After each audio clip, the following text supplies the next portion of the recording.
Hai semuanya, tentu kalian pernah melakukan kegiatan diskusi bersama dengan teman kalian, bukan?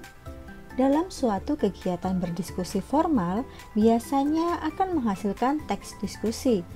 Teks diskusi ini dibuat untuk mendokumentasikan, mencatat, atau menyimpan hal-hal penting dalam suatu pertemuan ilmiah agar dapat digunakan kembali saat dibutuhkan. Sebelum kita membahas lebih lanjut mengenai apa itu teks diskusi, pertama-tama mari terlebih dahulu kita kenali apa itu teks diskusi. Namun sebelumnya, jangan lupa klik tombol subscribe, like, dan tinggalkan komentar yang positif ya, agar channel ini terus berkembang dan membagikan hal-hal yang bermanfaat.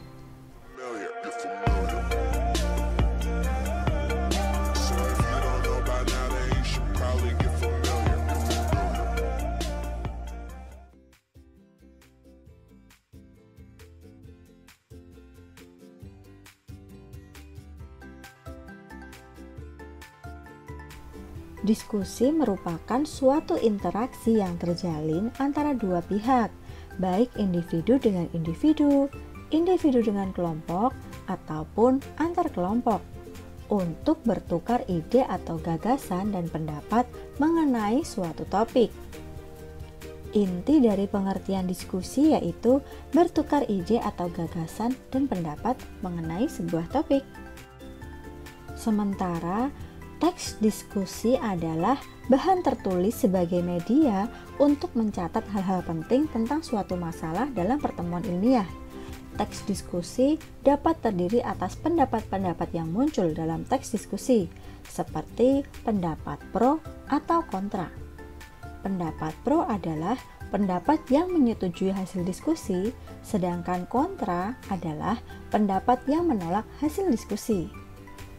Tujuan teks diskusi antara lain untuk menguji bukti, sistem, nilai, opini, dan respon dari suatu permasalahan, menyampaikan gagasan atau suatu permasalahan dan menghargai gagasan yang dikemukakan orang lain.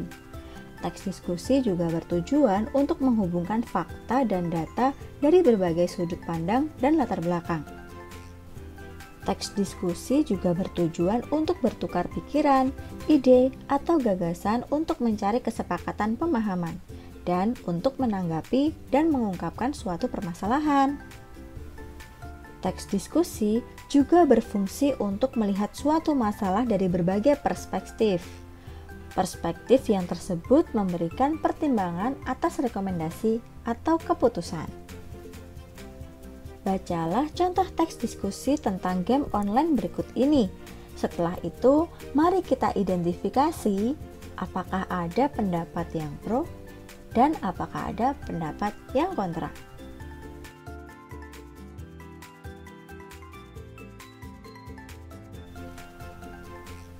Untuk menyimpulkan atau mengidentifikasi teks diskusi, pertama kali yang harus kalian lakukan adalah mendata pokok pikiran tiap paragraf. Dan pokok pikiran tiap paragraf pada teks diskusi sebelumnya adalah sebagai berikut.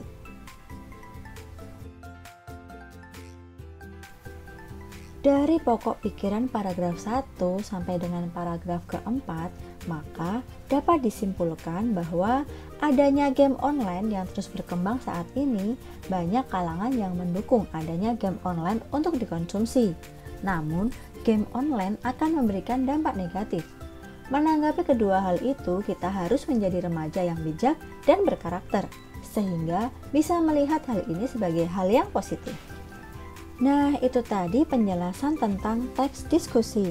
Materi ini juga bisa kalian baca di buku paket ataupun buku LKS bab teks diskusi. Jika ada pertanyaan atau hal yang belum dipahami, kalian bisa menuliskannya di kolom komentar ya. Kemudian, untuk mengetahui pemahaman kalian tentang materi ini, coba kerjakanlah asesmen berikut ini.